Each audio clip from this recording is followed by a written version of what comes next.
Assalamualaikum warahmatullahi wabarakatuh. Selamat datang di Cerita dari Selatan. Apa kabar? Semoga kalian semua selalu dalam keadaan sehat dan bahagia, ya. Sebelum lanjut, jangan lupa dukung kami dengan klik tombol subscribe dan komen hadir untuk absennya. Selamat menonton. Di balik kabut yang menggantung di lereng pegunungan, terdapat Desa Tirta Kencana, sebuah permukiman yang hidup dalam harmoni kuno dengan alam. Tradisi di sana begitu kuat, mengakar pada kisah-kisah yang diwariskan turun-temurun. Salah satu yang paling disakralkan adalah larangan memasuki hutan gelap di sisi timur desa setelah matahari terbenam. Konon, hutan itu adalah gerbang menuju dunia lain, tempat makhluk-makhluk tak kasat mata bersemayam. Joko, pemuda 20 tahun dengan sorot mata yang penuh kenakalan, tidak pernah benar-benar percaya pada hal-hal seperti itu. Baginya, larangan itu hanyalah tahayul untuk menakut-nakuti anak-anak agar tidak tersesat. Malam ini, rasa penasaran yang membara mendorongnya untuk melanggar aturan itu. Dengan busur di bahu dan panah di tangan, dirinya melangkah masuk ke dalam hutan gelap, tujuannya hanya satu, memburu seekor rusa jantan yang kabarnya sering berkeliaran di dekat perbatasan hutan. Udara dingin merayap perlahan, menusuk kulit. Suara jangkrik dan burung hantu menjadi satu-satunya melodi yang memecah kesunyian. Pepohonan menjulang tinggi, seolah-olah berusaha menggapai langit malam yang bertabur bintang. Namun, begitu melangkah lebih dalam, suasana hutan mulai berubah. Bau lembab tanah dan lumut terganti oleh aroma bunga yang belum pernah ia cium sebelumnya. Hembusan angin terasa lebih lembut, seakan membelai, bukan menusuk. Langkah Joko terhenti. Sebuah cahaya keperakan berkelap-kelip di antara rimbunnya semak. Benda itu bergerak, meliuk-liuk, seolah menari di udara. Awalnya, pemuda itu menduga itu kunang-kunang raksasa. Namun, ukuran dan intensitas cahayanya jauh berbeda. Cahaya itu memudar, lalu muncul lagi di tempat lain, semakin jauh ke dalam hutan. Tiba-tiba, tawa merdu terdengar dari arah cahaya. Suara itu begitu indah, seolah gabungan dari gemericik air dan desiran daun. Tawa itu diikuti oleh suara-suara lain, menciptakan paduan suara yang memikat, seakan memanggil. Bulu kuduk Joko merinding. Bukan karena takut, melainkan karena rasa takjub yang mendalam. Instingnya mengatakan untuk segera kembali, tetapi hasrat untuk melihat lebih dekat apa yang terjadi di sana jauh lebih kuat. Mengabaikan bisikan hati yang mengingatkannya pada bahaya, Joko mulai bergerak. Langkahnya tak lagi berhati-hati, busur dan panah yang semula ia genggam erat kini terasa seperti beban. Pandangan pemuda itu hanya tertuju pada cahaya keperakan yang terus menari di hadapannya, bagai obor penuntun di kegelapan. Aroma bunga yang misterius semakin pekat, memenuhi setiap rongga paru-paru. Joko terus berjalan, tak menyadari bahwa setiap langkah yang diambilnya membawanya semakin jauh dari dunia yang dikenalnya, menuju alam yang hanya ada dalam cerita-cerita kuno. Cahaya keperakan yang memimpin Joko menembus labirin pohon dan semak belukar. Setelah menuruni bukit landai dan melewati sungai kecil, pemuda itu akhirnya tiba di sebuah lembah. Hutan lebat seolah terbuka, menampakkan sebuah danau tersembunyi yang airnya bening seperti kristal.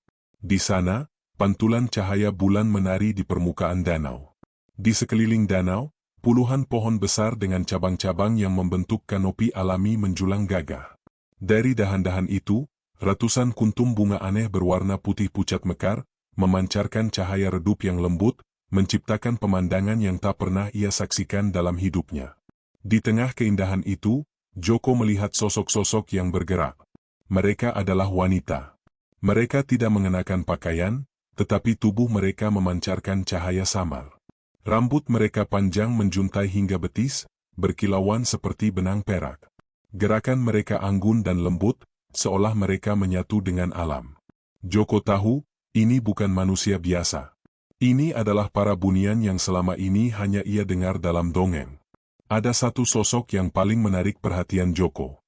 Wanita itu berdiri di tepi danau, rambutnya yang keperakan berkilauan paling terang. Kulitnya seputih pualam, dan wajahnya begitu sempurna, seakan diukir dari cahaya bulan. Ketika tawa merdu itu kembali terdengar, Joko sadar bahwa suara itu berasal dari wanita ini. Matahari yang sudah terbenam sejak lama tidak lagi menjadi acuan. Di tempat ini, waktu seakan berhenti. Joko tidak bisa berpaling. Seluruh inderanya, setiap serat dalam dirinya, terpaku pada pemandangan di hadapannya. Ia bersembunyi di balik semak besar, jantungnya berdebar kencang.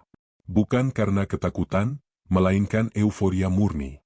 Ia merasa menjadi satu-satunya manusia yang diberi kesempatan untuk menyaksikan keindahan yang begitu sakral. Wanita-wanita bunian itu terus mandi dan menari, dikelilingi oleh cahaya redup dari bunga-bunga. Aroma bunga misterius yang sebelumnya ia cium kini memabukkan, seolah-olah membawa dirinya ke dalam mimpi. Joko mengambil napas dalam-dalam, berusaha menenangkan diri.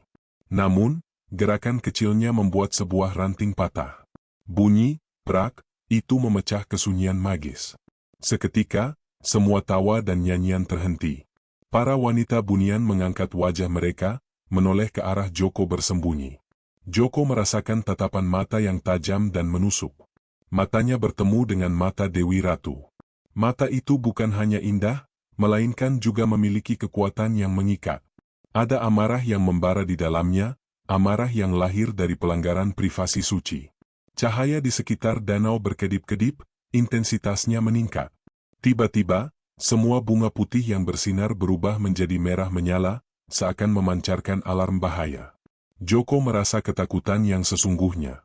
Itu adalah rasa takut yang dingin, menusuk hingga ke tulang. Tidak ada jalan kembali, karena Dewi Ratu mengangkat tangannya dan mengarahkan jarinya ke arah Joko. Energi magis yang belum pernah ia rasakan sebelumnya menyebar di udara, membekukan setiap gerakan dan mengunci dirinya di tempat. Ketika energi itu mengalir dari ujung jari Dewi Ratu, Joko merasakan seakan-akan seluruh dunia di sekitarnya runtuh. Bukan dalam arti fisik, tetapi sebuah keruntuhan yang terjadi di dalam dirinya, mematikan setiap otot dan menghentikan aliran darah. Tubuhnya membeku di balik semak, seperti patung yang diukir dari es. Penglihatannya tetap normal, tetapi sensasi pada kulit dan anggota tubuhnya lenyap. Seluruh indera pemuda itu kini hanya terfokus pada wanita bunian yang menatapnya dengan pandangan penuh amarah. Kemudian, segala sesuatu di sekitarnya mulai bergerak. Bukan Joko yang bergerak, melainkan hutan itu sendiri. Pepohonan, semak-semak, dan tanah bergelombang seperti ombak, melengkung dan berputar. Batang-batang pohon berpilin menjadi satu, akar-akar menyatu membentuk jembatan. Udara yang semula dingin dan lembab kini terasa sejuk seperti embun pagi, dipenuhi dengan suara-suara aneh seperti bisikan ribuan kupu-kupu. Joko merasa ditarik oleh kekuatan tak kasat mata, melayang di atas tanah, melewati celah-celah bebatuan dan lorong-lorong semak yang baru terbentuk. Perjalanan ini terasa seperti melintasi cermin, membelah realitas dan memasuki dimensi yang lain. Setelah apa yang terasa seperti hanya beberapa detik, sebuah pemandangan baru terbuka di hadapannya. Hutan yang semula gelap dan liar kini berubah menjadi sebuah taman rahasia. Di tengah-tengah taman itu, sebuah istana menjulang. Bangunan itu bukan terbuat dari batu atau kayu seperti istana manusia, melainkan dibentuk dari akar-akar pohon raksasa yang saling melilit, dihiasi dengan lumut yang bercahaya dan bunga-bunga yang memancarkan pendaran keemasan. Gerbangnya adalah celah besar di antara dua pohon purba, dijaga oleh makhluk-makhluk berbadan mirip kera namun bersayap transparan, yang menatapnya dengan mata berapi. Joko diletakkan dengan lembut di sebuah area terbuka di tengah istana. Kakinya kembali bisa digerakkan, namun sebuah rantai tipis yang terbuat dari sulur tanaman merambat melilit pergelangan kakinya, memancarkan cahaya kebiruan yang seakan menguras kekuatannya. Di hadapannya, sebuah singgasana yang terbuat dari akar pohon paling besar berdiri tegak. Di atasnya, seorang sosok agung duduk dengan tenang. Wajahnya tersembunyi di balik tudung daun yang tebal, namun auranya begitu kuat, memancarkan kebijaksanaan dan kekuasaan tak terbatas. Sosok itulah Raja Bunian. Dewi Ratu, yang kini sudah mengenakan gaun panjang dari helai-helai bunga, berdiri di sisi kanan singgasana. Wajahnya tetap tegang, memancarkan kemarahan dan rasa malu. Di sisi kirinya, para wanita bunian lain berkumpul, menatap Joko dengan pandangan menghakimi. Suasana di istana begitu sunyi, hanya ada suara gemerisik daun yang lembut. Manusia, suara Raja Bunian menggelegar, namun lembut, seperti guntur yang jauh. Apa yang membawamu ke tempat yang tidak seharusnya kamu jamah? Joko merasa tenggorokannya tercekat. Lelaki itu mencoba berbicara, tetapi tidak ada suara yang keluar. Seluruh keberanian yang ia miliki di hutan tadi sirna. Saya tidak bermaksud, akhirnya kata-kata itu berhasil keluar. Saya hanya penasaran. Dewi Ratu melangkah maju. Penasaran? Manusia ini melihat kami, melihat apa yang sakral bagi kami. Ia mengotori kesucian danau kami dengan pandangan kotornya. Hukuman bagi pelanggar harusnya berat, sorot matanya tajam, menusuk hati Joko. Apakah engkau tahu apa yang telah engkau lakukan, manusia? Tanya sang raja. Joko hanya bisa menggelengkan kepala. Lelaki itu tidak tahu. Dirinya hanya melihat kecantikan yang luar biasa dan mengintip. Di dunianya, mungkin itu salah, tapi hukuman berat seperti ini terasa berlebihan. Namun, alam ini punya aturan sendiri. Hukuman, lanjut sang raja, suaranya kini terdengar lebih tegas, harus sepadan dengan pelanggaran. Mengintip bukan hanya melihat, tetapi juga mengambil. Engkau telah mengambil kesucian dari putriku dan para pengikutnya. Engkau telah mengambil ketenangan dari danau kami. Dan yang terpenting, engkau telah mengambil salah satu rahasia terbesar dari dunia kami. Joko menunduk, tidak berani menatap Raja Bunian. Dia tidak bisa membela diri. Perbuatannya memang salah, tetapi apakah pantas dirinya dihukum seberat ini? Maka, engkau tidak akan dihukum dengan kematian, kata sang raja, membuat Joko mengangkat kepala dengan terkejut. Kematian terlalu mudah. Engkau tidak akan dipenjara, karena kami tidak bisa menahan jiwa manusia selamanya. Hukumanmu adalah untuk mengembalikan apa yang telah engkau ambil. Raja Bunian memberi isyarat dengan tangannya. Sebuah cahaya keemasan melayang dari singgasana, berputar di atas kepala Joko, dan perlahan-lahan menyelimuti dirinya. Joko merasa seolah-olah seluruh memorinya, seluruh keberadaannya sebagai manusia, ditarik keluar. Engkau telah melihat putriku, maka engkau akan menjadi miliknya, kata Raja Bunian. Dewi Ratu terkesiap, melangkah mundur satu langkah. Matanya melebar, menunjukkan keterkejutan. Hukuman ini tidak ada dalam hukum kuno mereka. Ia tidak menginginkan seorang manusia sebagai pendamping. Raja melanjutkan, Joko, manusia dari desa Tirta Kencana, dengan ini engkau dihukum untuk tinggal di alam Bunian selamanya. Engkau akan menikahi Dewi Ratu, dan menjadi pendampingnya. Hukuman ini akan mengikatmu pada dunia ini, dan pada dia yang kehormatannya telah engkau curi. Dengan begitu, setiap kali engkau melihatnya, engkau akan teringat pada dosa yang telah engkau perbuat. Dan engkau akan menjadi penjaga rahasia ini, selamanya. Joko menelan ludah. Hukuman itu terasa lebih berat daripada kematian. Ia harus meninggalkan seluruh keluarganya, teman-temannya, dan dunia yang ia kenal. Ia harus hidup selamanya di tempat yang asing, terikat pada wanita yang membencinya. Perasaan putus asa dan kebingungan yang luar biasa membanjiri dirinya. Dewi Ratu melirik ayahnya, ingin membantah, tetapi pandangan tajam sang raja membungkamnya.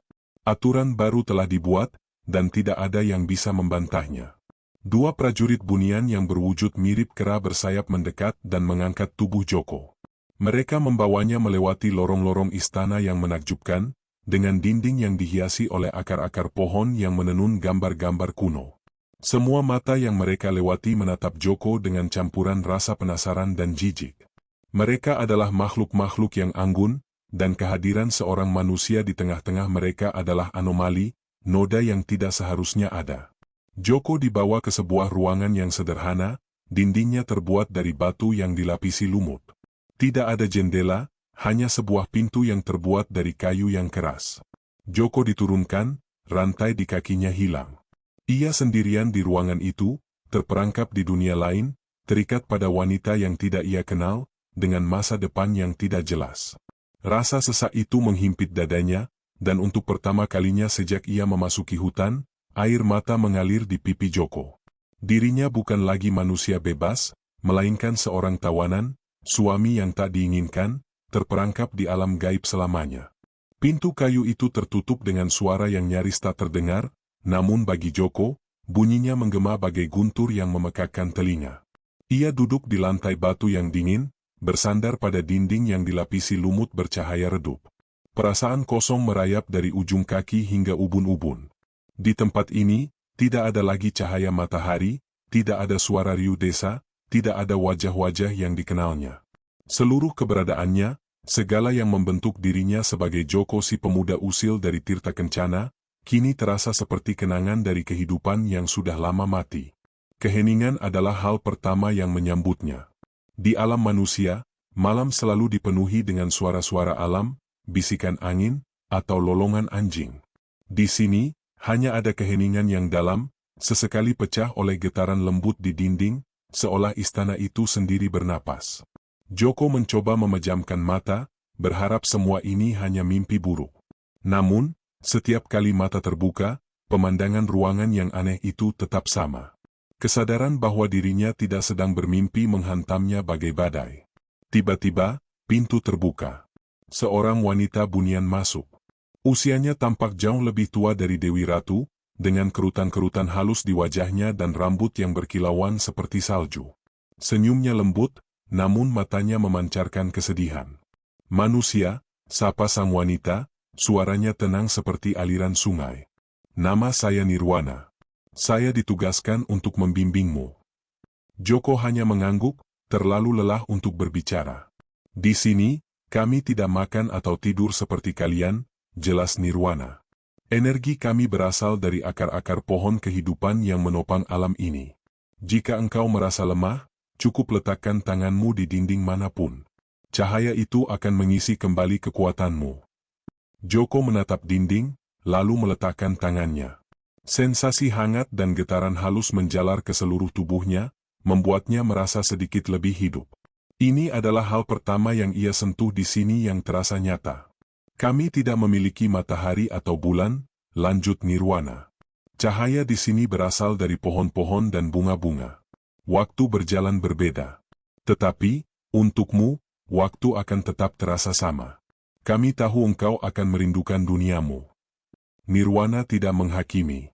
Ada empati yang tulus dalam suaranya. Joko merasa sedikit lega.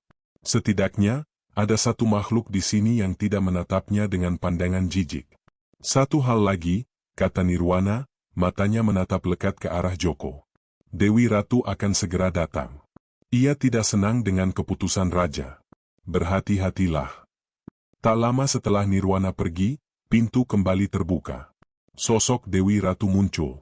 Dirinya mengenakan gaun yang berbeda, berwarna ungu tua, dan aura keagungan yang menyelimuti dirinya semakin kuat. Wajahnya cantik, namun ekspresinya dingin. Pandangan matanya seolah-olah bisa membekukan air. "Jadi ini," katanya, suaranya seperti serpihan es yang pecah. "Engkau adalah laki-laki yang membuatku harus menanggung aib ini." Joko mencoba bangkit, tetapi Dewi Ratu mengangkat tangannya. "Jangan coba mendekat. Saya tidak akan sudi disentuh oleh manusia." Saya sungguh minta maaf," kata Joko, suaranya bergetar. "Saya tidak bermaksud." "Tidak bermaksud?" potong Dewi Ratu, tawa sinis keluar dari bibirnya. "Manusia selalu sama. Penuh rasa ingin tahu, tapi tak punya tanggung jawab. Karena kebodohanmu, saya harus meninggalkan takdir yang sudah lama disiapkan untukku. Karena kau, hidupku hancur." "Tapi saya juga hancur," seru Joko. "Saya dipaksa menikah denganmu dan tinggal di tempat ini selamanya. Saya tidak punya siapa-siapa lagi." Wajah Dewi Ratu mengeras. "Itulah hukumanmu. Engkau mengambil kebebasanku, maka engkau harus kehilangan kebebasanmu sendiri. Jangan pernah berpikir saya akan menyambutmu sebagai suami. Bagi saya, engkau hanyalah tahanan, simbol dari kegagalan dan aib."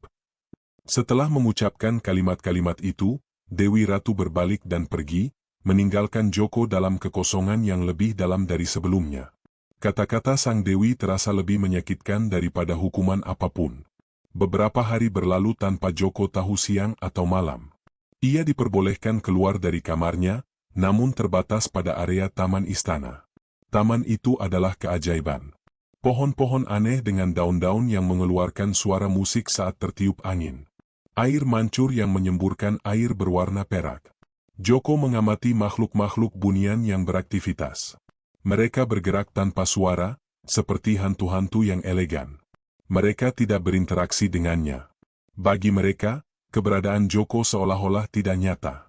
Suatu sore, rasa lapar yang begitu mendesak membuatnya putus asa. Walau Nirwana menjelaskan bahwa dirinya tidak perlu makan, naluri manusia Joko tetap membutuhkan nutrisi. Ia mencoba memetik buah yang bergelantungan di pohon. Buah itu tampak lezat, berwarna merah seperti delima. Namun, begitu memegangnya, buah itu hancur menjadi debu keemasan. Ia mencoba lagi dengan buah lain, hasilnya sama. Semua makanan di sini adalah ilusi. Perut Joko melilit, kepalanya pusing. Ia menyadari bahwa di sini, dirinya adalah makhluk yang tidak berdaya. Semua yang dulu ia anggap remeh, kini menjadi kemewahan yang tak terjangkau. Saat kelelahan memuncak, Joko terduduk di bawah sebuah pohon tua. Tiba-tiba, tangannya menyentuh sesuatu yang keras di bawah akar pohon. Itu adalah sebuah buku. Tidak seperti buku-buku yang ia kenal, buku ini memiliki sampul dari kulit kayu, dengan tulisan kuno yang terpahat di atasnya. Rasa penasaran mengalahkan rasa laparnya. Joko mencoba membuka buku itu. Di halaman pertama, ada sebuah gambar yang ia kenali. Sebuah danau tersembunyi yang ia kunjungi di hari yang sial itu. Di bawahnya, terdapat tulisan-tulisan yang tak bisa dimengerti. Namun, buku itu tidak hancur saat disentuh. Ini adalah hal pertama yang ia temukan di alam ini yang tampak nyata dan solid, sebuah petunjuk dari masa lalu. Joko memutuskan untuk menyembunyikan buku itu. Ini adalah harapan pertamanya, secercah cahaya kecil di tengah kegelapan total. Mungkin, buku ini akan memberinya jawaban. Mungkin, di dalamnya, tersimpan rahasia untuk kembali ke dunianya. Malam kembali turun, namun di sini, tidak ada bedanya. Joko kembali ke kamarnya, membawa buku itu di dalam bajunya. Ia berbaring, mencoba menyatukan kepingan-kepingan informasi yang ia dapatkan. Dirinya adalah tawanan, terikat pada wanita yang membencinya, dan tidak bisa memenuhi kebutuhan mendasarnya sebagai manusia. Namun, dirinya punya satu hal yang tidak dimiliki siapapun di alam ini, buku kuno itu. Ia tidak tahu apa artinya, tetapi Joko bertekad untuk mencari tahu. Kini, bukan hanya keputusasaan yang mengisi hatinya, tetapi juga secercah tekad. Dirinya harus bisa memahami dunia baru ini. Dirinya harus menemukan jalan pulang. Malam tak berujung di alam bunian adalah kanvas bagi pikiran Joko yang tak pernah bisa tenang. Kegelisahan menggerogoti dirinya, namun buku kuno yang ia temukan menjadi satu-satunya jangkar yang menahan akalnya dari kehancuran. Setiap hari, Joko menghabiskan waktu untuk mengamati simbol-simbol aneh di dalam buku itu. Tulisannya rumit, dan tidak ada yang serupa dengan bahasa manusia. Namun, ada gambar-gambar yang dapat ia pahami. Ilustrasi-ilustrasi yang menunjukkan pemandangan alam bunian, makhluk-makhluknya, dan yang paling menarik perhatian, sebuah peta yang sangat terperinci tentang istana dan sekitarnya. Beberapa hari kemudian, sebuah gambaran di buku itu membuat Joko tersentak. Itu adalah gambar sebuah danau, dan di sampingnya, sebuah tulisan yang tampak seperti catatan pinggir. Sebuah gambaran yang sangat mirip dengan tempat di mana ia pertama kali melihat para bunian mandi. Ada yang aneh. Di samping danau, ada sebuah lambang kecil berbentuk mata air. Joko tidak ingat pernah melihatnya saat berada di sana. Pikirannya dipenuhi pertanyaan. Mengapa buku ini begitu rinci? Apakah buku ini adalah kunci untuk kembali? Di tengah usahanya untuk memecahkan misteri buku itu, suara pintu kamarnya yang bergeser membuatnya terlonjak. Bukan Nirwana yang datang, melainkan Dewi Ratu. Wanita bunian itu mengenakan pakaian sederhana, namun kecantikannya tetap tak terbantahkan. Sebuah jubah tipis berwarna perak menutupi gaunnya, seolah ingin menyembunyikan identitasnya. Namun, sorot matanya yang dingin tetap sama. Ayah ingin melihat kita berbicara, katanya, suaranya menusuk. Ia ingin memastikan engkau tidak merepotkan. Joko merasa tenggorokannya tercekat. Saya hanya mencoba memahami tempat ini. Tak ada yang perlu dipahami, balas Dewi Ratu, meliriknya dengan jijik. Ini adalah tempatmu yang baru, dan engkau harus menerimanya.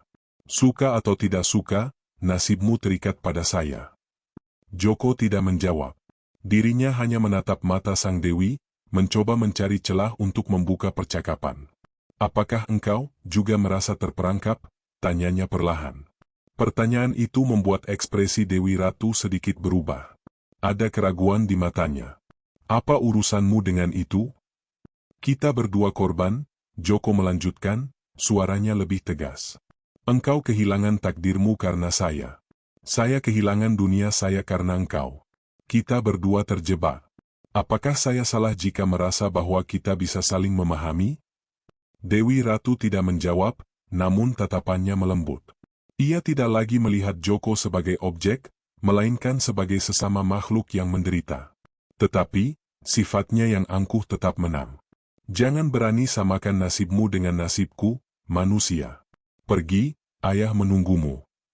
Joko dibawa ke sebuah taman di dalam istana, tempat air terjun kecil mengalirkan air ke kolam yang airnya berwarna hijau zamrud. Di sanalah sang Raja Bunian sedang duduk, ditemani oleh beberapa pengawalnya. Joko, sapa sang raja. Apakah engkau mulai beradaptasi? Joko mengangguk. Sedikit, tuanku. Bagus, kata sang raja, tersenyum kecil. Saya berharap engkau dan putriku dapat memulai perjalanan ini dengan damai. Saya tahu ini berat, tapi ini adalah jalan yang harus kalian tempuh. Sang raja kemudian pergi, meninggalkan Joko dan Dewi Ratu berdua. Keheningan yang canggung menyelimuti mereka. Dewi Ratu melangkah ke arah kolam, menatap pantulan dirinya. Di kolam ini, katanya, suaranya nyaris tak terdengar. Saya seharusnya melangsungkan ritual pernikahan dengan pangeran dari klan Bunian di utara. Semua sudah direncanakan. Tapi sekarang, itu semua hanya akan menjadi kenangan. Joko menatapnya. Ia merasa simpati pada wanita ini. Ia bukanlah monster, melainkan seorang putri yang kehilangan takdirnya. Saya mengerti, kata Joko, tapi saya yakin, di buku itu, ada jalan keluar. Ada jalan untuk kita kembali. Dewi Ratu menoleh, wajahnya menunjukkan keheranan. Buku? Buku apa yang kau maksud? Joko menceritakan tentang buku yang ia temukan. Dewi Ratu mendengarkan dengan serius. Tiba-tiba, mata sang Dewi melebar. Tunjukkan buku itu padaku. Dengan cepat, Joko kembali ke kamarnya dan mengambil buku itu. Ia memberikannya pada Dewi Ratu. Wanita Bunian itu membalik-balik halamannya dengan hati-hati. Wajahnya berubah dari kebingungan menjadi kesadaran. Ini adalah kitab kuno, kitab yang berisi tentang sejarah Bunian dan alamnya. Sudah hilang berabad-abad, gumamnya. Gambar-gambar ini, saya ingat melihatnya di dalam mimpi. Ketika mereka berdua kembali ke taman, sebuah suara gemuruh menggetarkan seluruh istana. Pohon-pohon raksasa di sekeliling mereka bergetar, dan bunga-bunga yang bersinar redup kehilangan cahayanya. Seekor makhluk besar, berbadan seperti naga, namun bersisik gelap, terbang menuju istana. Matanya menyala merah, dan raungan mengerikan keluar dari tenggorokannya. Para pengawal Bunian segera membentuk barisan, panah-panah yang mereka pegang siap ditembakkan. Itu adalah naga kegelapan, seru Dewi Ratu. Makhluk itu adalah sisa-sisa dari perang kuno. Ia ingin mengambil kembali tahta di sini. Satu persatu, pengawal-pengawal Bunian jatuh. Serangan naga itu terlalu kuat. Dewi Ratu mencoba melawan, tangannya memancarkan cahaya keemasan. Namun, naga itu terlalu cepat. Makhluk itu mengeluarkan api kegelapan yang menghantam Dewi Ratu, membuatnya terhempas ke kolam. Joko tak bisa berdiam diri. Meskipun dirinya tidak memiliki kekuatan magis, ia tahu ia harus melakukan sesuatu. Ia melihat sebuah panah yang jatuh dari tangan seorang pengawal yang terluka. Dengan cepat, Joko mengambilnya. Dirinya tidak punya busur, tetapi ia tahu cara melempar panah. Joko berdiri di depan Dewi Ratu yang masih terbaring, panah di tangannya, siap untuk berkorban. Naga itu melihatnya, dan mengeluarkan raungan. Tangan Joko bergetar, tetapi ia tidak akan mundur. Ketika naga itu terbang di atas mereka, Joko melemparkan panah itu dengan seluruh kekuatannya. Panah itu meleset dari sasaran, namun cukup untuk mengalihkan perhatian naga. Makhluk itu memandang Joko dengan bingung, lalu mengeluarkan api kegelapan yang lebih besar. Tiba-tiba, sebuah cahaya keemasan yang terang benderang menyelimuti Joko. Cahaya itu bukan miliknya, tetapi berasal dari Dewi Ratu. Wanita Bunian itu bangkit. Matanya kini bersinar, memancarkan amarah yang murni. Kau tidak akan menyentuhnya, teriaknya. Dengan satu gerakan tangan, Dewi Ratu memanggil akar-akar dari pohon kehidupan. Akar-akar itu menjalar dengan cepat, melilit tubuh naga, dan mengikatnya erat. Naga itu meronta, namun cengkraman akar itu terlalu kuat. Dengan satu hentakan, Dewi Ratu menarik naga itu, lalu melemparkannya ke dalam kolam zamrud. Air kolam itu mendidih dan menguap, lalu naga itu menghilang. Dewi Ratu terengah-engah, kekuatan magisnya terkuras. Ia menatap Joko. Kenapa engkau melindungiku? Joko tersenyum kecil. Saya tidak akan membiarkanmu terluka. Dewi Ratu menyentuh bahu Joko. Dirinya terkejut. Luka di bahu pemuda itu yang terkena hantaman naga telah sembuh. Ia merasa ada ikatan yang terjalin. Bukan ikatan hukuman, melainkan ikatan yang terbentuk dari rasa tulus. Dewi Ratu menyadari bahwa pria ini bukanlah monster. Dia adalah makhluk yang memiliki hati. Kini, mereka tidak lagi terperangkap dalam hukuman raja, tetapi terperangkap dalam ikatan yang lebih kuat. Mereka berdua sama-sama mencari jalan keluar.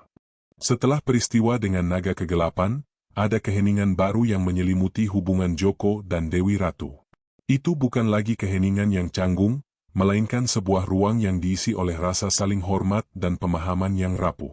Keduanya kini memiliki rahasia yang sama, buku kuno.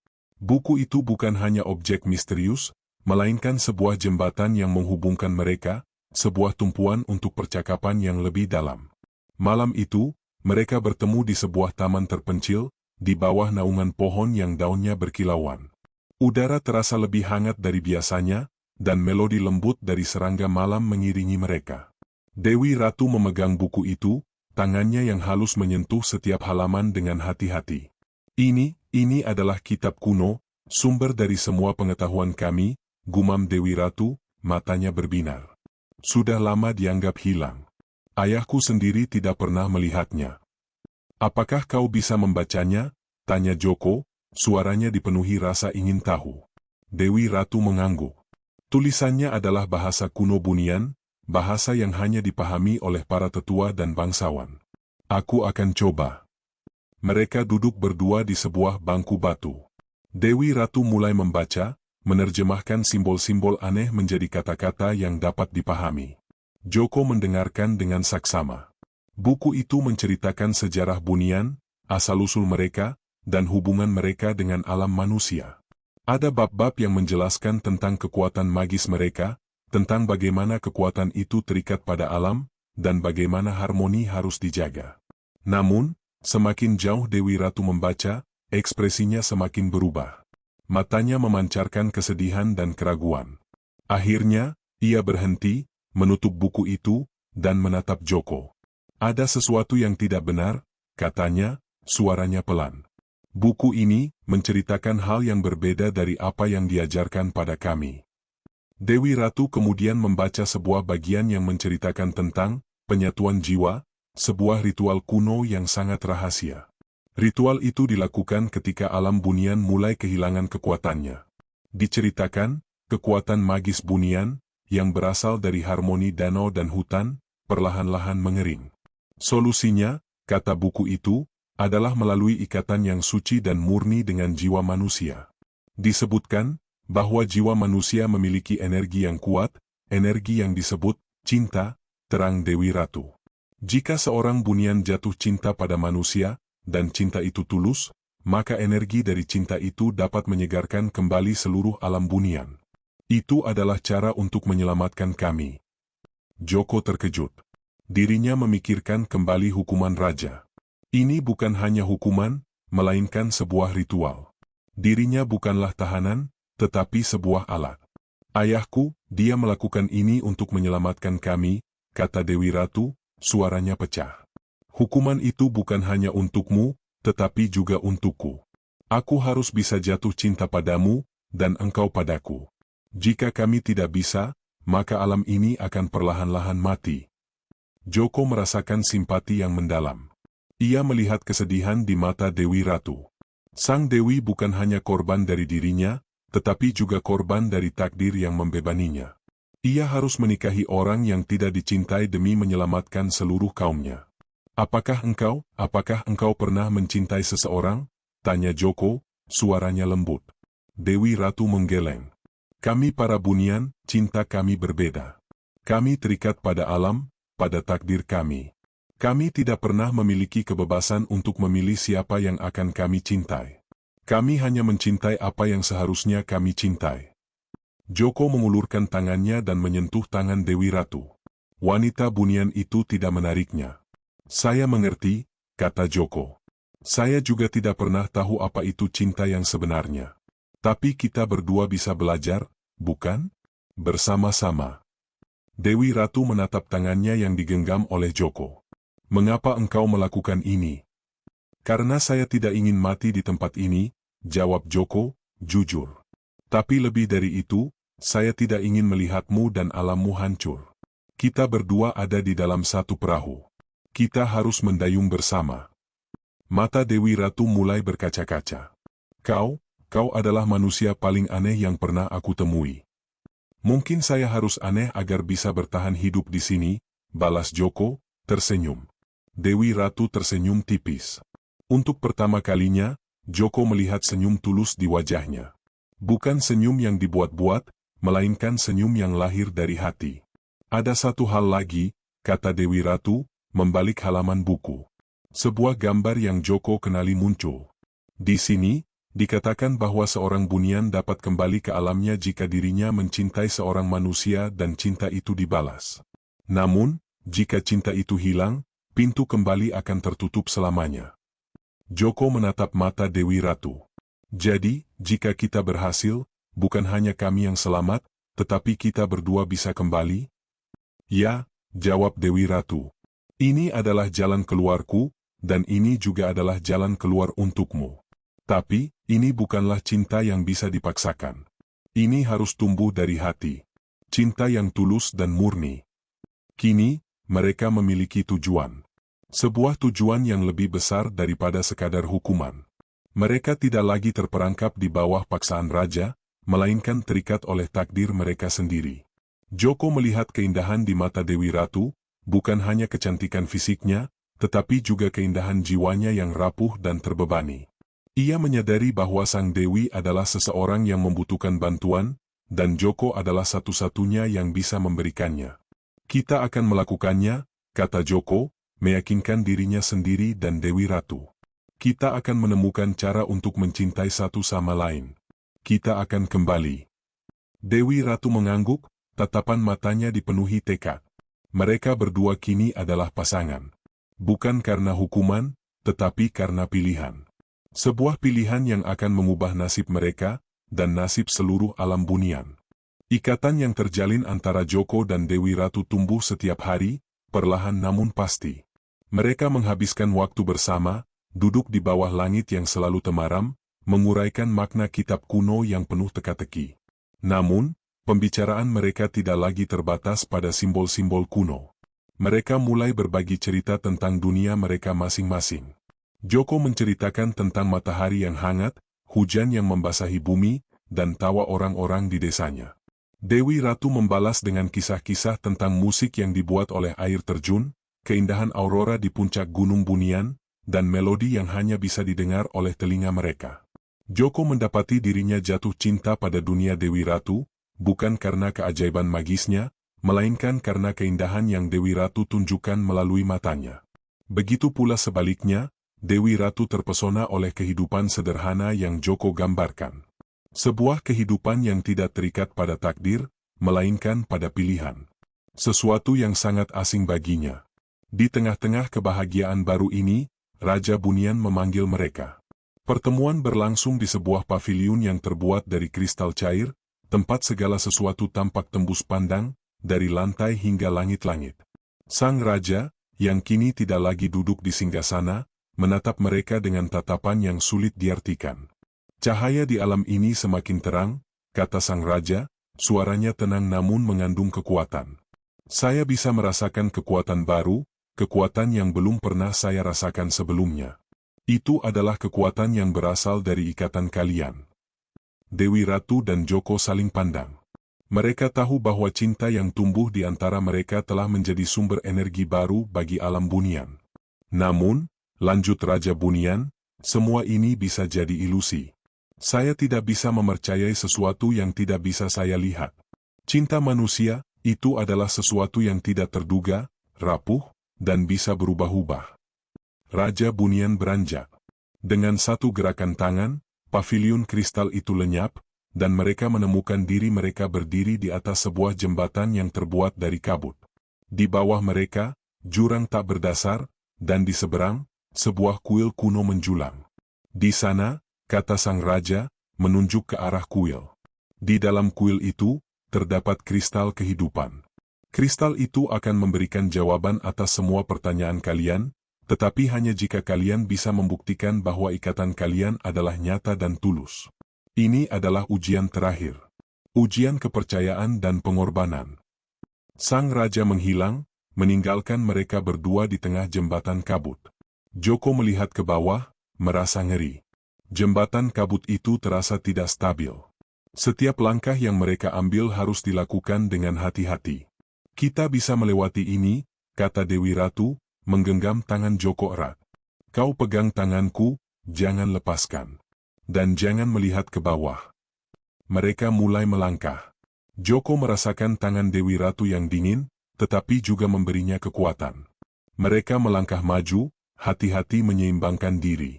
Tiba-tiba, suara-suara bisikan mulai terdengar dari bawah jurang. Joko, kembalilah, mengapa kau memilih jalan ini?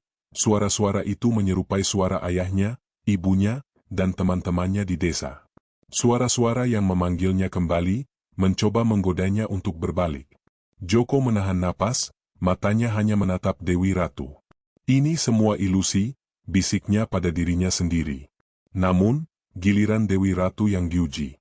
Dewi, pangeran menunggumu? Mengapa kau memilih manusia yang hina? Suara-suara itu mencemooh.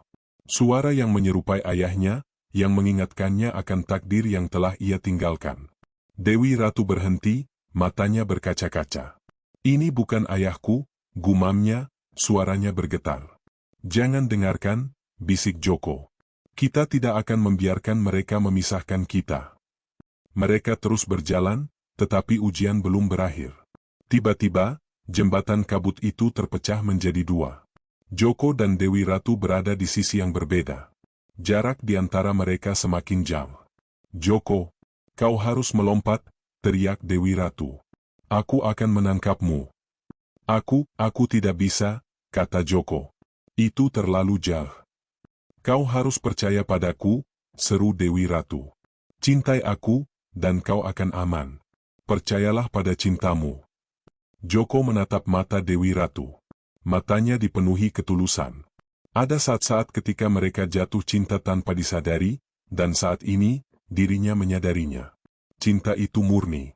Joko mengambil napas dalam-dalam. Ia menutup mata dan melompat. Ia tidak merasakan apapun. Tidak ada sensasi jatuh.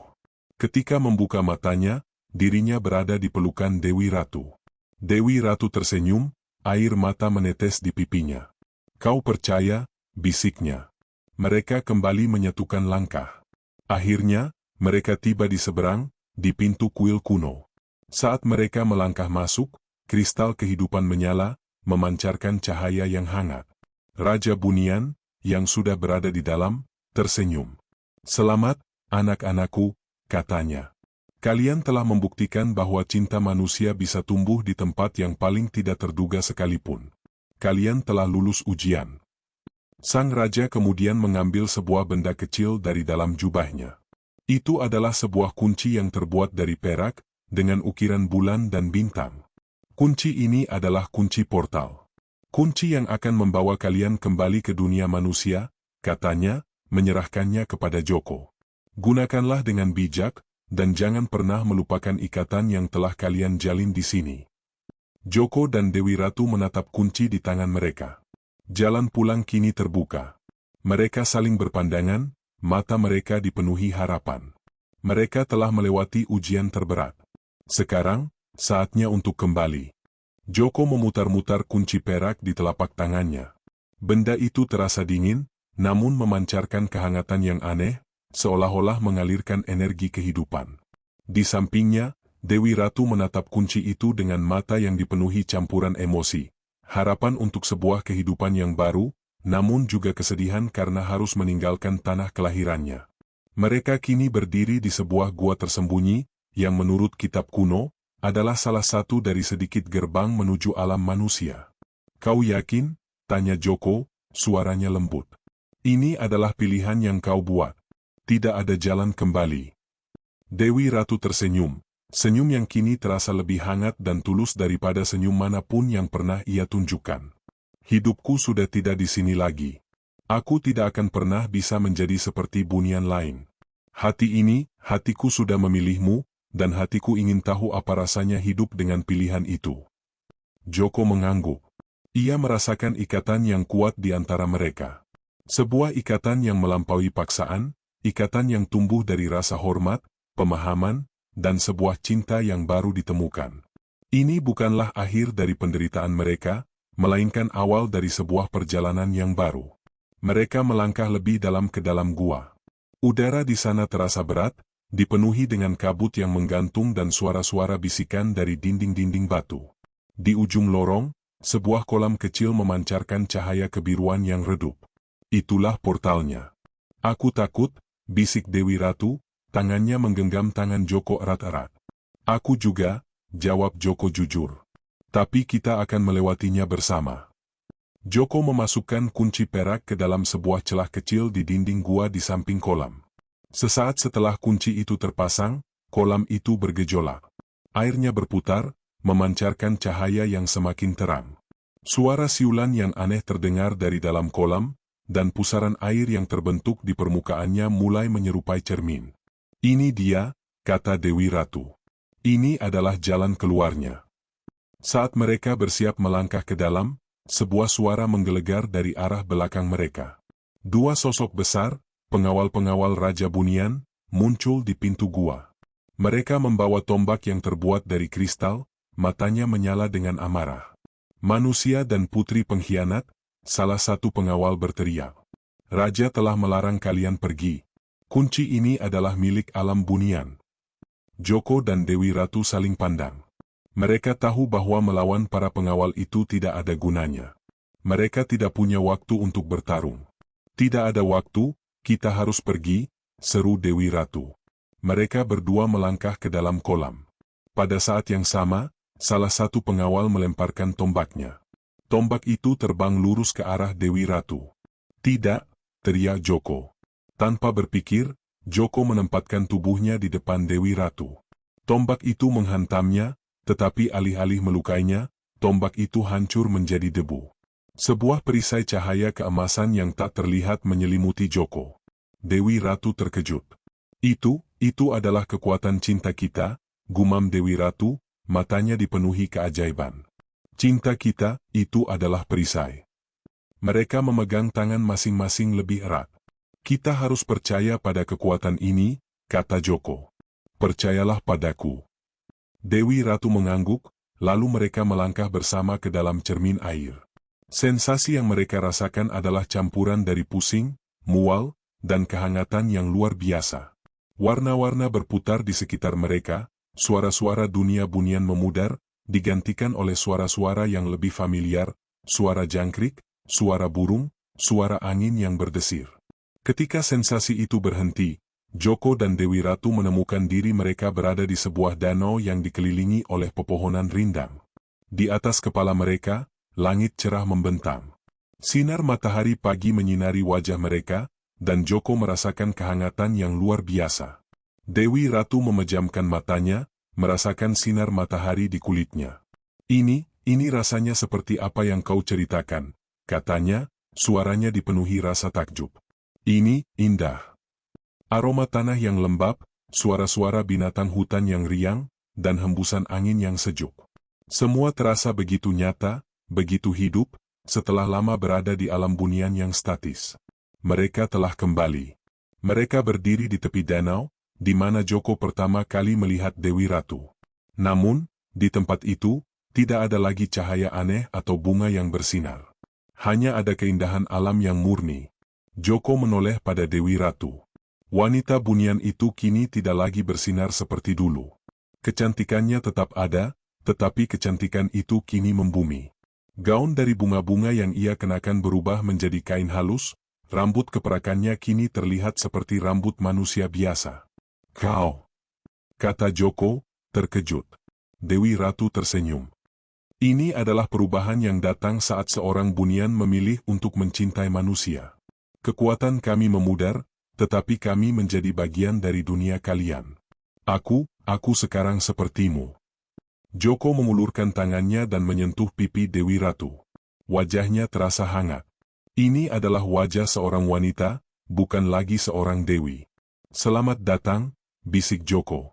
"Selamat datang di rumah." Dewi Ratu memeluk Joko dengan erat, dan air mata kebahagiaan mengalir di pipinya. Mereka telah kembali, tetapi petualangan mereka belum berakhir. Kini, mereka harus menemukan jalan untuk hidup sebagai manusia, di dunia yang tidak tahu tentang rahasia mereka, di dunia yang tidak tahu tentang cinta yang telah menyelamatkan sebuah alam.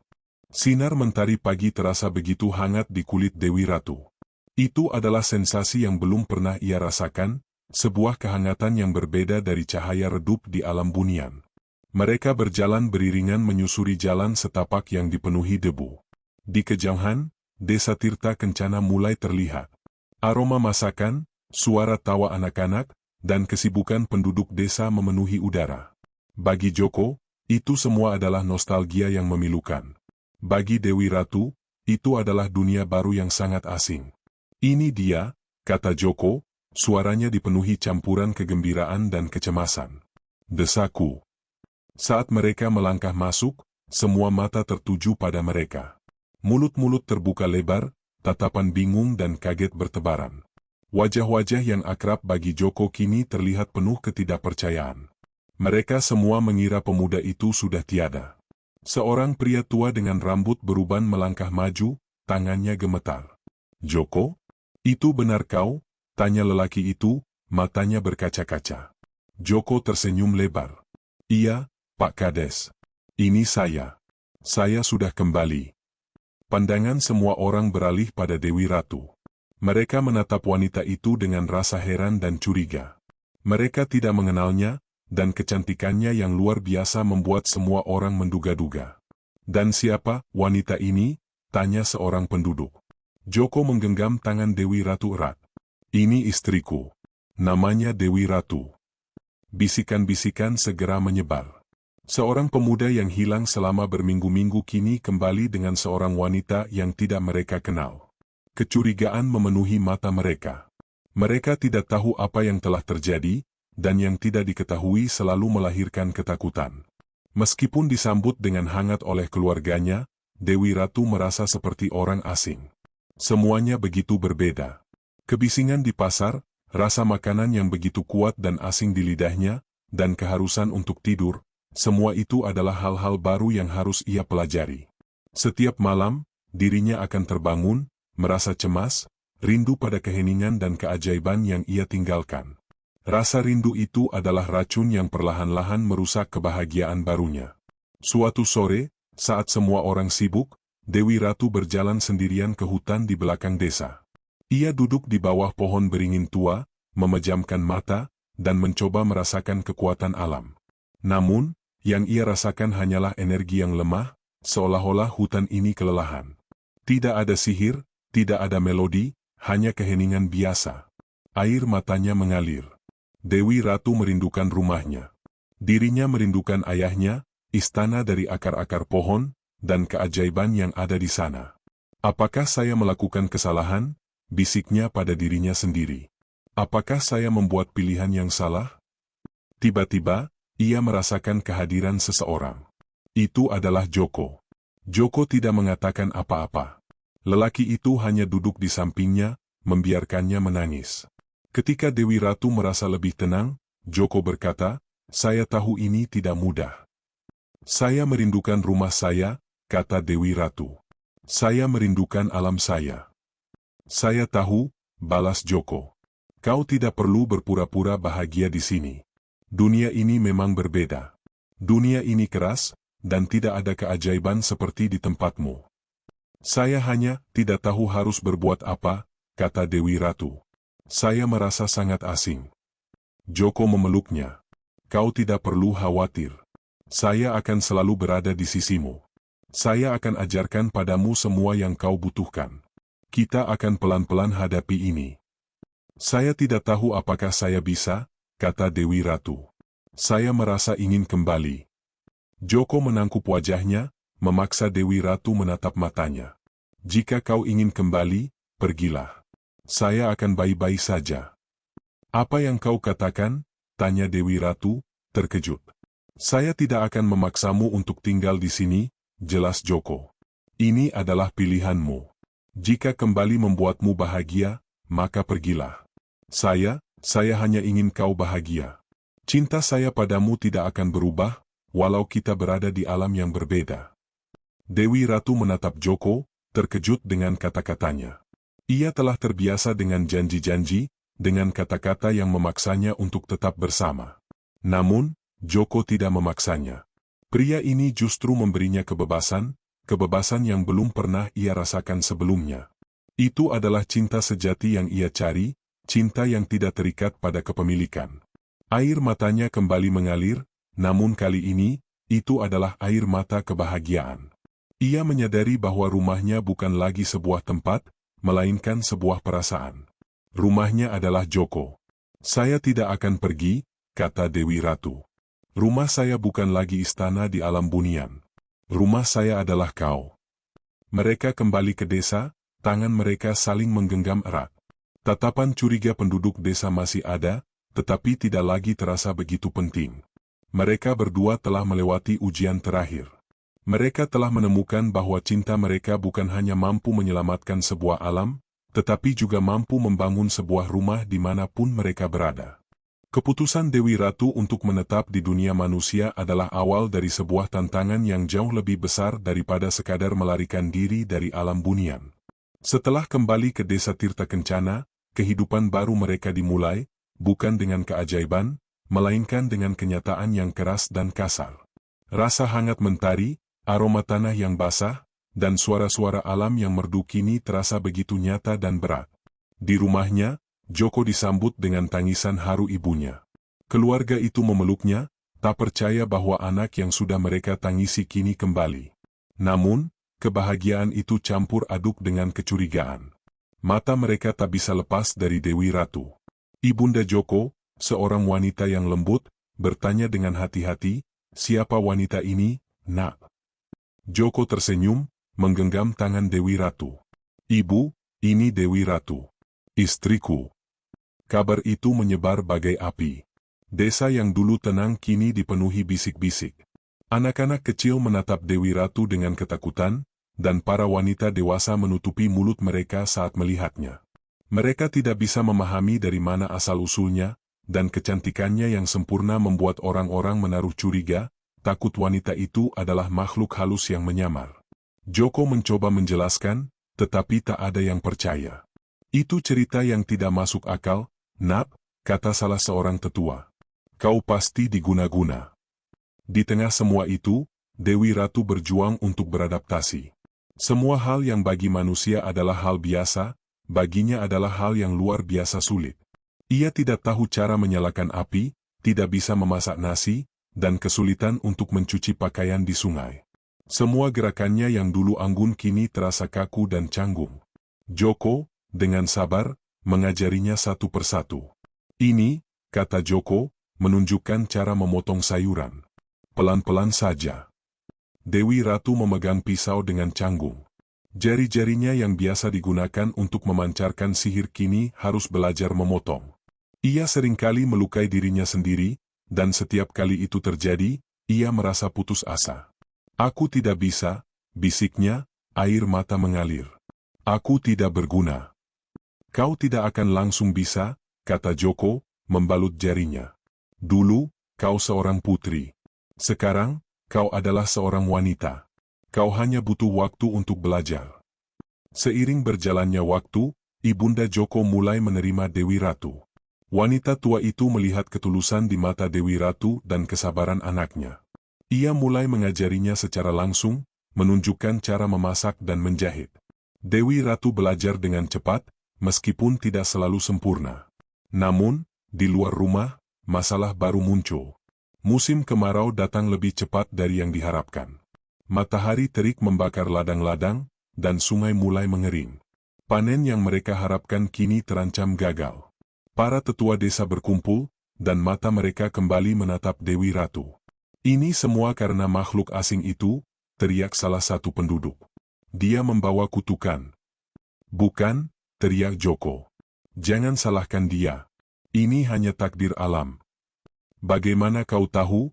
Tanya warga. Sejak kau kembali, semua hal buruk terjadi.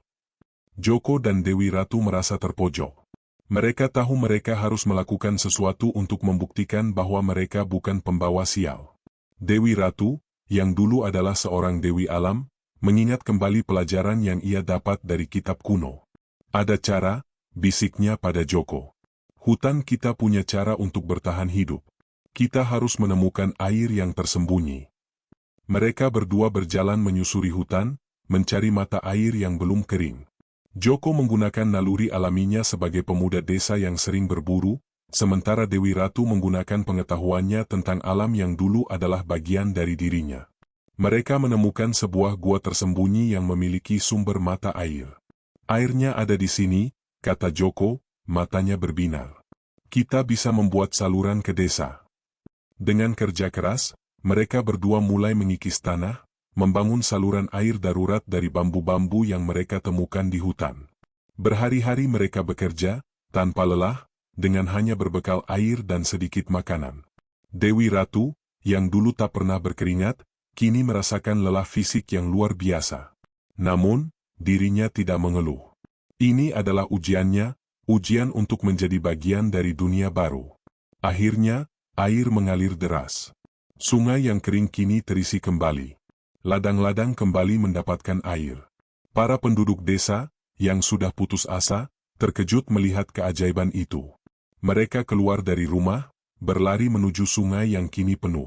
Ketika mereka melihat Joko dan Dewi Ratu, mata mereka tidak lagi dipenuhi kecurigaan, melainkan rasa hormat. Kami minta maaf, kata Pak Kades. Kami telah salah menilaimu. Kalian adalah penyelamat kami. Joko dan Dewi Ratu tersenyum. Mereka tidak membutuhkan pengakuan itu. Mereka melakukannya karena mereka peduli. Pada malam harinya, seluruh desa mengadakan pesta untuk merayakan kembalinya air. Untuk pertama kalinya, Dewi Ratu merasa menjadi bagian dari mereka. Anak-anak datang padanya, tidak lagi takut. Para wanita tersenyum padanya, menyambutnya. Saat mereka duduk di bawah cahaya obor, dikelilingi oleh tawa dan lagu, Joko menggenggam tangan Dewi Ratu. Selamat datang di rumah, bisiknya, lagi. Kali ini, kata-kata itu terasa begitu nyata. Ia tidak lagi menjadi seorang putri yang terperangkap, tetapi seorang wanita yang menemukan tempatnya. Ia telah meninggalkan keajaiban, tetapi mendapatkan sesuatu yang lebih berharga, cinta, keluarga, dan sebuah rumah. Hari demi hari berlalu di desa Tirta Kencana. Peristiwa kemarau yang berhasil diatasi oleh Joko dan Dewi Ratu telah mengubah pandangan seluruh warga. Tidak ada lagi bisik-bisik, tidak ada lagi tatapan curiga. Yang ada kini adalah rasa hormat dan terima kasih. Dewi Ratu tidak lagi dipandang sebagai makhluk asing, tetapi sebagai pahlawan, seorang wanita yang membawa berkah. Kehidupan baru mereka berdua mengalir seperti air sungai yang kini mengalir lancar. Dewi Ratu belajar memasak hidangan lezat dengan bimbingan ibu mertuanya. Tangan-tangannya, yang dulu hanya bisa memancarkan cahaya magis, kini terampil meracik bumbu-bumbu dapur. Dia menemukan kebahagiaan dalam hal-hal sederhana, aroma nasi yang baru dimasak, kehangatan api di tungku, dan senyum tulus dari Joko saat menyantap masakannya. Meskipun sudah terbiasa dengan kehidupan manusia, terkadang Dewi Ratu merasakan kehilangan yang mendalam.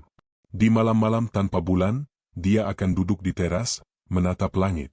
Dia merindukan cahaya bintang yang bersinar terang di alamnya, melodi yang mengalir dari pohon, dan percakapan tanpa kata dengan makhluk-makhluk gaib. Suatu malam, saat Joko menemukannya sedang termenung, ia duduk di sampingnya. "Kau merindukan mereka?" tanyanya lembut. Dewi Ratu mengangguk, air matanya menetes.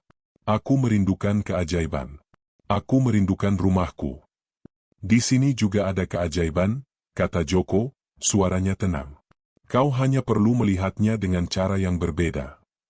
Joko kemudian menceritakan tentang siklus kehidupan di alam manusia. Tentang biji yang tumbuh menjadi pohon besar, tentang awan yang membawa hujan, dan tentang bulan yang selalu kembali. Dewi Ratu mulai memahami bahwa ada keajaiban yang tersembunyi, keajaiban yang tidak perlu kekuatan sihir untuk bisa dirasakan. Itu adalah keajaiban alam yang nyata, yang bisa disentuh.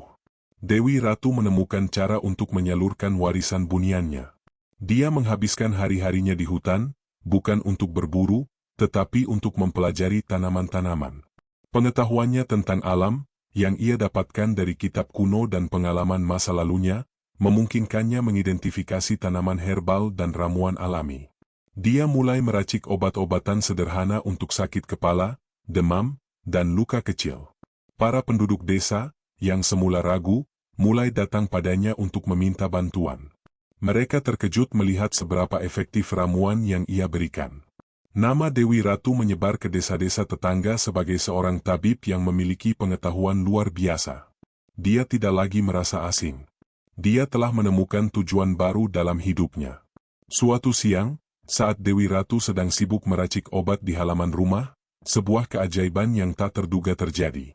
Sebuah kilatan cahaya keperakan muncul di udara, dan dari dalamnya, muncul sosok seorang wanita bunian. Wanita itu mengenakan gaun yang terbuat dari bunga-bunga, dan matanya memancarkan cahaya yang familiar. "Salam, Dewi Ratu," kata wanita itu.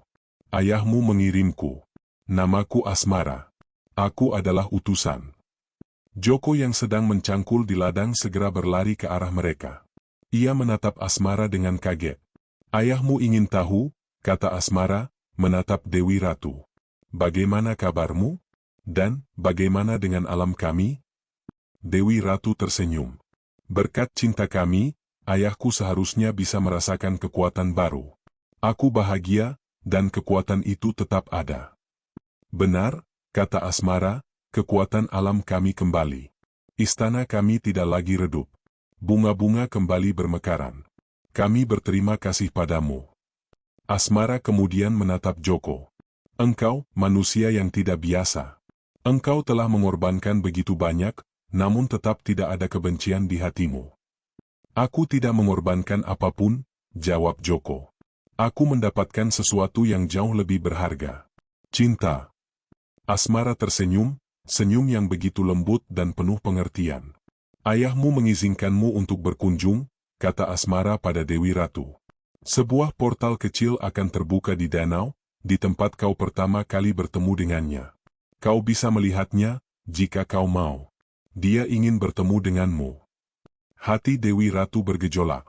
Kerinduan untuk melihat ayahnya, untuk kembali ke rumahnya, begitu kuat. Ia menatap Joko, matanya dipenuhi keraguan. "Pergilah," kata Joko, matanya meyakinkan. "Aku akan menunggumu." Dewi Ratu mengangguk.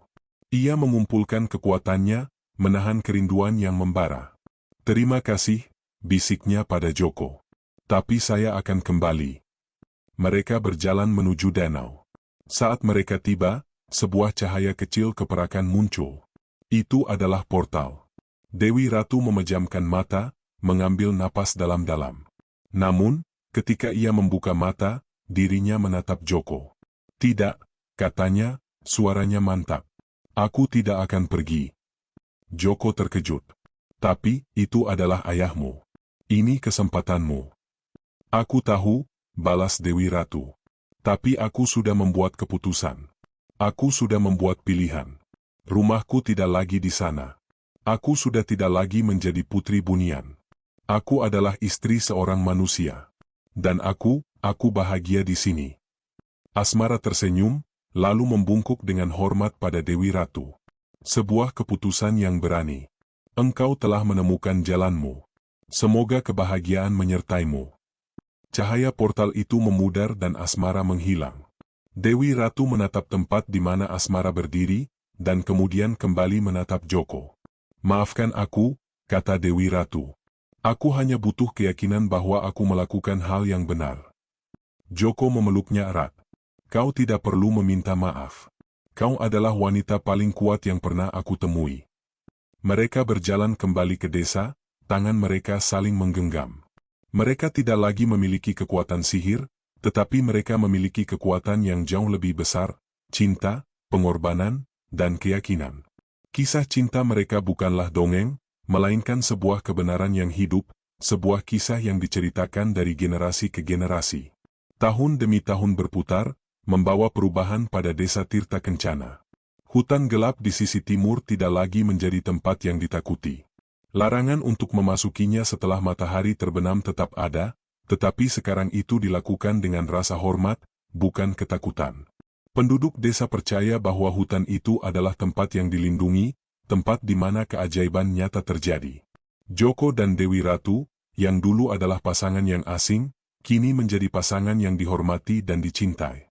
Rumah mereka, yang sederhana dan hangat, menjadi pusat dari kehidupan desa. Dewi Ratu dikenal sebagai seorang tabib yang bijaksana dan lembut.